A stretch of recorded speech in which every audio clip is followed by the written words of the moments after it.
नमस्कार दोस्तों, मैं स्मित सांगवान स्वागत करता हूं आपका फिर से अपने यूट्यूब चैनल पे। दोस्तों हमने 5 क्वार्टर में से एमएसए को हमने क्लियर कर लिया है। आप वीडियो गैलरी में जाके चेक कर सकते हैं, सारी वीडियो डिटेल में अवेलेबल हैं।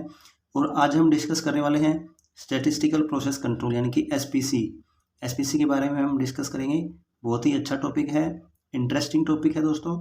वीडियो को लास्ट तक ज़रूर देखना और अगर अच्छा लगे तो वीडियो को लाइक करना, चैनल को सब्सक्राइब करना और दोस्तों के साथ में शेयर करना। दोस्तों चलिए दोस्तों वीडियो को शुरू कर लेते हैं। तो दोस्तों स्टैटिस्टिकल प्रोसेस कंट्रोल यानी कि एसपीसी क्या होता है, हम इसमें क्या करते हैं। It is a method for measuring and controlling the quality of product या product parameter during the manufacturing process. ये एक मेथड है जिसमें हम प्रोडक्ट के पैरामीटर को मेजर करते हैं और उसको कंट्रोल करते हैं ड्यूरिंग द मैन्युफैक्चरिंग प्रोसेस। ठीक है। अच्छा, स्टैटिस्टिक का मतलब क्या होता है। स्टैटिस्टिक का मतलब होता है कि सैंपल के बेस पे डिसीजन देना। मान लीजिए आपके पास 1000 कंपोनेंट का कोई लॉट है, ठीक है। अब आप अगर उसको 100% इंस्पेक्शन करते हो तो हम उसको बोलते हैं पॉपुलेशन, ठीक है। लेकिन जब आप अगर उनका 1000 कंपोनेंट का सैंपल के बेस पे डिसीजन देते हो तो हम उसको बोलते हैं स्टैटिस्टिक, ठीक है। यानी कि जब आप एसपीसी करते हो तो हम अपने प्रोसेस को इतना कैपेबल बना लेते हैं ताकि उनका 100% इंस्पेक्शन ना करना पड़े, सैंपल के बेस पे हम उनका डिसीजन दे सकें, ठीक है। दोस्तों 1920 के दशक में एसपीसी की शुरुआत हुई थी, लेकिन उससे पहले क्या होता था कि हम 100% इंस्पेक्शन करते थे। तो इससे क्या होता था, एक तो कॉस्टली ज़्यादा था, दूसरा क्या था, टाइम कंज्यूमिंग ज़्यादा था, ठीक है। तो उसके बाद में धीरे धीरे टाइम के अकॉर्डिंग एसपीसी की शुरुआत होती गई, ठीक है। और प्रोसेस क्या होता है, it is a set of activity which is convert input into output by utilising some resources. ये प्रोसेस क्या होता है जिसमें हम इनपुट को आउटपुट में कन्वर्ट करते हैं, ठीक है। अब अगला पॉइंट है कि वाई डू वी एसपीसी। हम एसपीसी क्यों करते हैं, ताकि हमारी प्रोडक्ट की क्वालिटी इंप्रूव हो सके, रिजेक्शन कम हो, हमारा प्रोसेस जो है वो स्टेबल हो और प्रोसेस वेरिएशन को हम रिड्यूस कर सकें। अब है टाइप्स ऑफ डेटा। डेटा दो प्रकार का होता है, एक होता है वेरिएबल डेटा, दूसरा होता है एट्रीब्यूट डेटा। जब भी हम एसपीसी करते हैं वो हम सिर्फ वेरिएबल डेटा की करते हैं, एट्रीब्यूट डेटा की एसपीसी हम नहीं करते हैं। और जब भी हम एसपीसी करते हैं वो हमेशा मशीन की एसपीसी करते हैं, ना कि कंपोनेंट की। कंपोनेंट की एसपीसी नहीं होती है, मशीन की एसपीसी होती है हमेशा, ये बात को ध्यान रख लेना, ठीक है। अब बात करते हैं सेंट्रल टेंडेंसी और डिस्पर्सन की। सेंट्रल टेंडेंसी और डिस्पर्सन क्या होता है। सेंट्रल टेंडेंसी को सेंटर ऑफ ग्रेविटी से मेजर करते हैं। Centre of gravity is A measure of central tendency of a body, ठीक है। और सेंटर ऑफ ग्रेविटी क्या होता है, आपने फिजिक्स में कई बार पढ़ा होगा। Centre of gravity is a point where whole mass of the body is concentrated. Centre of gravity एक पॉइंट है जहां पर बॉडी का सारा मास कंसंट्रेट करता है, ठीक। एक एग्जाम्पल के द्वारा हम समझते हैं। मान लीजिए ये कोई रोड है और मैंने इसको एक धागे से बांध के लटकाया हुआ है राइट साइड से, लेकिन जब इसको राइट साइड से बांध के लटकाया गया तो क्या है कि ये लेफ्ट साइड में शिफ्ट हो गई, ठीक है। लेकिन जब इसको लेफ्ट साइड से बांध के लटकाया गया इस रोड को यहाँ पे, तो ये क्या हो गया, ये राइट साइड को तरफ शिफ्ट हो गई, ठीक है। लेकिन जब मैं इसको सेंटर से बांध के लटकाता हूँ किसी रोड को तो ये बैलेंस हो जाता है।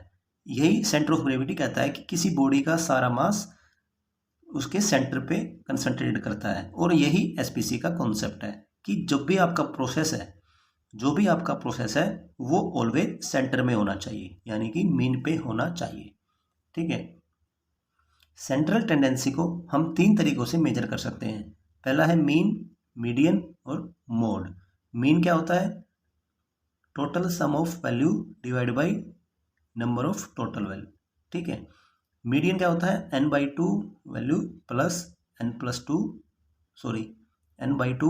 Plus 1 value. ये होता है इवन के लिए फॉर्मूला। अगर आपके पास डेटा ओड में हो तब फॉर्मूला लगेगा n+1 डिवाइड बाई 2 मीडियन के लिए। और अगर आप मोड कैलकुलेट कर रहे हो तो मोड कैसे निकलता है, हाईएस्ट फ्रीक्वेंसी इन डाटा। आपके डाटा में जो बार बार रिपीट हो रहा है जो नंबर, वो आपका मोड होता है, ठीक है। अब बात करते हैं मेजर ऑफ डिस्पर्सन। डिस्पर्सन क्या होता है, डिस्पर्सन आपको बताता है कि आपकी जो प्रोसेस है वो कितना स्प्रेड है, आपके प्रोसेस में कितना वेरिएशन है, ठीक है। और इसको मेजर करते हैं रेंज से, रेंज कैसे कैलकुलेट करते हैं, maximum minus minimum. Standard deviation calculate करते हैं, स्टैंडर्ड डेविएशन को हम सिग्मा से डिनोट करते हैं। वेरिएंस क्या होता है, स्टैंडर्ड डेविएशन का स्क्वायर होता है। और कोफिशिएंट ऑफ वेरिएंस को कैलकुलेट करते हैं standard deviation divided by mean. Dispersion आपको ये बताता है कि आपके प्रोसेस में कितना वेरिएशन है, कितना स्प्रेड है। जब भी आप एसपीसी करते हो तो आपको सबसे पहले पता होना चाहिए कि आप किस प्रोसेस की एसपीसी कर रहे हो। उसके बाद आपको पता होना चाहिए कि आपको मेजर क्या करना है, कोई डायमीटर मेजर कर रहे हो या कोई लेंथ मेजर कर रहे हो या कोई पोजीशन मेजर कर रहे हो किसी होल की। ठीक, उसके बाद आपको डाटा का कलेक्शन करना है। डाटा कलेक्शन करने के बाद आपको ये चेक करना है कि आपका जो प्रोसेस है वो स्टेबल है कि नहीं है। उसके लिए आप कंट्रोल चार्ट का प्रयोग कर सकते हो। अगर आपका प्रोसेस स्टेबल नहीं है तो आप उसमें इन्वेस्टिगेट करोगे और स्पेशल कोजेस को रिमूव करोगे। उसके बाद रिमूव करने के बाद आप वापस से डाटा का कलेक्शन करोगे और फिर से आप अपने प्रोसेस को चेक करोगे कि आपका प्रोसेस स्टेबल है या नहीं है। जब तक आपका प्रोसेस स्टेबल नहीं होगा तब तक ये साइकिल चलता रहेगा। ठीक है, जब आपका प्रोसेस स्टेबल हो जाएगा, अगर आपका प्रोसेस स्टेबल है तब आप ये चेक करोगे कि आपका प्रोसेस कैपेबल है या नहीं है। उसके लिए आप सीपी की वैल्यू चेक कर सकते हो। ठीक है, अगर आपकी सीपी की वैल्यू एज पर रिक्वायरमेंट आ रही है तो इसका मतलब आपका प्रोसेस कैपेबल है। अगर सीपी की वैल्यू अगर आपकी नहीं आ रही है देन आप अपने प्रोसेस को कैपेबल बनाओगे, इम्प्रूव करोगे और वापस से डाटा का कलेक्शन करोगे और फिर से आप प्रोसेस को स्टेबल चेक करोगे और फिर से आप वापस प्रोसेस की कैपेबिलिटी चेक करोगे। जब तक आपका प्रोसेस कैपेबल नहीं रहेगा, सीपीके की वैल्यू आपकी सही नहीं आएगी, तब तक ये साइकिल चलती रहेगी। ठीक है, अगर उसके बाद अगर आपका प्रोसेस कैपेबल हो जाता है देन आप उसको मेंटेन कर सकते हो, use SPC to current process. ठीक है, एसपीसी का मतलब सिर्फ ये नहीं होता है कि सीपी चेक कर लिया और मेरा एसपीसी खत्म हो गया। एसपीसी का मतलब ये होता है कि आपके प्रोसेस में, मैन्युफैक्चरिंग प्रोसेस में जो स्पेशल कॉजेज है उसको रिमूव किया जाए और उसको स्टेबल किया जाए आपके प्रोसेस को, और ताकि हम आपका जो प्रोसेस है वो रिजेक्शन कम बने और आप सैंपल के बेस पे आप डिसीजन ले सकते हो। उसके बाद जब आपका प्रोसेस कैपेबल हो जाएगा उसके बाद अब आप एसपीसी को मेंटेन कर सकते हो। ठीक है, अगला पॉइंट आता है दोस्तों source of variation. Source of variation कौन कौन से होते हैं, man, machine, material, method, measurement और एनवायरनमेंट। ठीक है, अब आपको पता है कि मैन पावर का भी वेरिएशन होता है। ठीक है, दूसरा मशीन का भी वेरिएशन होता है, मशीन में भी काफ़ी इम्पैक्ट पड़ता है। मशीन की टूलिंग सही नहीं है, फिक्सचर सही नहीं है। आपके रॉ मटेरियल का भी काफ़ी इम्पैक्ट पड़ता है, आपका रॉ मटेरियल सही नहीं आ रहा है, मटेरियल ठीक नहीं है, मटेरियल आपका इनपुट में ही ज़्यादा वेरिएशन रहेगा तो आपका आउटपुट सही नहीं आएगा।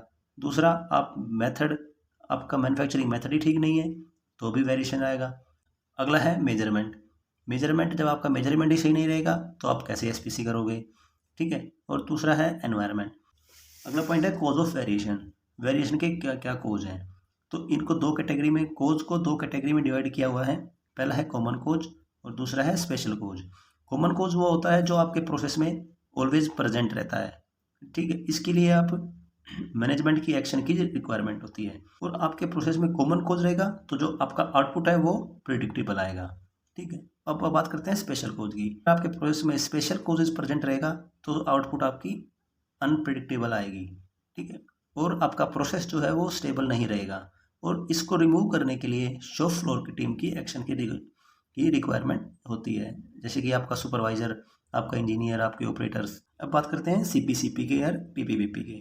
हम एसपीसी में क्या कैलकुलेट करते हैं, सीपी के और पीपीवीपी के। सीपी का मतलब होता है प्रोसेस कैपेबिलिटी और सीपी के का मतलब होता है प्रोसेस कैपेबिलिटी इंडेक्स, यानी कि जो के है वो आपको डिनोट करता है इंडेक्स को। सीपी और सीपी के ये हम शॉर्ट टर्म के लिए करते हैं और पीपी और पीपीपी के हम लॉन्ग टर्म के लिए कैलकुलेट करते हैं। पीपी का मतलब होता है प्रोसेस परफॉर्मेंस और पीपीके का मतलब होता है प्रोसेस परफॉर्मेंस इंडेक्स। अब बात कर लेते हैं फॉर्मूला की। सीपी का फॉर्मूला क्या होता है, शॉर्ट टर्म के लिए जब हम करते हैं तो USL minus LSL divide by 6 sigma within. इसका मतलब होता है 6 सिग्मा विदिन। ठीक है, यानी कि आप जब सीपी के करते हो शॉर्ट टर्म के लिए, जब आपका सैंपल साइज जो है वो कम रहता है। ठीक है, इसलिए हम इसको यहाँ बोलते हैं 6 सिग्मा विदिन। जब भी आप सीपी के कैलकुलेट करते हो तो आपकी दो वैल्यू आती है, एक आती है सीपी के अपर और दूसरी आती है सीपी के लोअर। इनमें से जो कम होता है वो आपका एक्चुअल सीपी के होता है। सीपी के अपर का फॉर्मूला है USL minus x bar divide by 3 sigma within, ठीक है। और सीपी के लोअर का फॉर्मूला है x bar minus LSL divide by 3 sigma within. यहाँ पर जो सिग्मा विदिन है वो है R बार बाई D2। यहाँ पर आप सिग्मा विदिन ना लिख के आप लिख सकते हो R बार बाई D2, ठीक है। R बार क्या है, रेंज का एवरेज है, और D2 क्या है, ये स्टैंडर्ड टेबल से ली हुई वैल्यू है। और पीपी का फॉर्मूला होता है USL minus LSL divide by 6 sigma.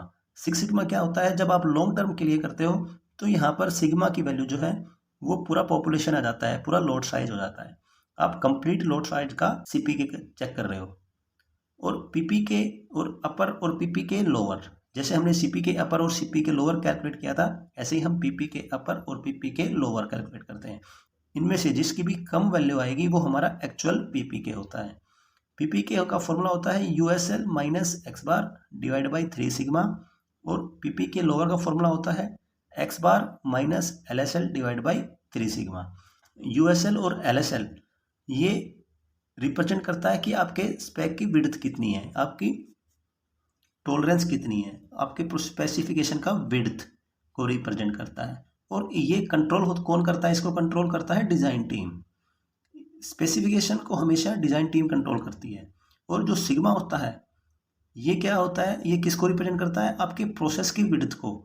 जो आपका रनिंग प्रोसेस है उसमें कितना वेरिएशन है, उसकी स्प्रेड कितना है, उसको सिग्मा डिनोट करता है। और इसको जो कौन कंट्रोल करता है, it is controlled by process engineering team. जो आपके प्रोसेस की इंजीनियरिंग टीम होती है वो आपके प्रोसेस के वेरिएशन को कंट्रोल करती है।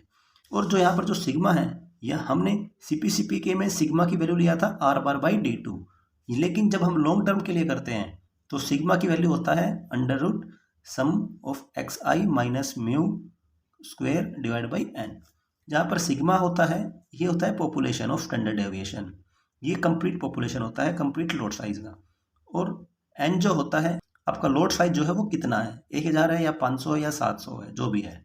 उसके बाद XI होता है ईच वैल्यू ऑफ पॉपुलेशन। आपने अगर 1000 कंपोनेंट का लोड लिया है तो आप 1000 कंपोनेंट की वैल्यू का यहाँ पर आ जाएगी XI।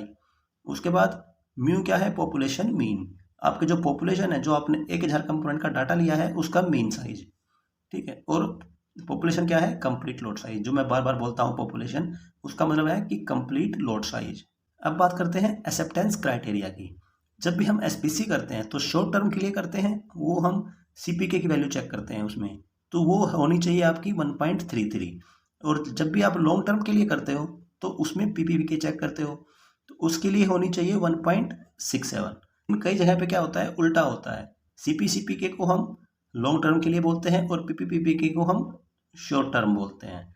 लेकिन कुछ भी हो, फॉर्मूला जो है मैंने ऊपर बताया है वही रहेगा। लॉन्ग टर्म के लिए ये वाला और शॉर्ट टर्म के लिए ये वाला फॉर्मूला, ठीक है।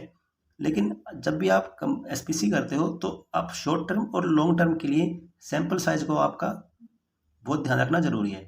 शॉर्ट टर्म के लिए सैंपल साइज होता है 30 से लेकर के 50 क्वांटिटी, जो कि एक शिफ्ट में बन जाती है, या 2 या 3 घंटे का प्रोडक्शन होता है नॉर्मली। और जब आप लॉन्ग टर्म के लिए SPC कर रहे हो तो आपको ध्यान रखना है कि तीनों शिफ्टों का प्रोडक्शन उसमें कवर होना चाहिए, ताकि तीनों शिफ्टों का प्रोडक्शन कवर होगा तो उसमें जो भी जितना भी वेरिएशन रहेगा मैन पावर का या मटेरियल का या मशीन का, वो उसमें सारा कवर हो जाएगा, ठीक है दोस्तों इस वीडियो में इतना ही। नेक्स्ट वीडियो में हम समझेंगे SPC के ग्राफ के बारे में, बेल शेप का कर्व कैसा बनेगा। अगर CPK की वैल्यू हमारे पास 2 है तो बेल शेप कर्व हमारा किस प्रकार से बनेगा, वो हम नेक्स्ट वीडियो में डिस्कस करने वाले हैं। आई होप कि ये वीडियो आपको पसंद आया होगा। अगर आपको कुछ यूजफुल लगे तो इसको लाइक करें और दोस्तों के साथ शेयर करें ताकि उन्हें भी कुछ सीखने का मौका मिले। धन्यवाद दोस्तों, जय हिंद, जय भारत।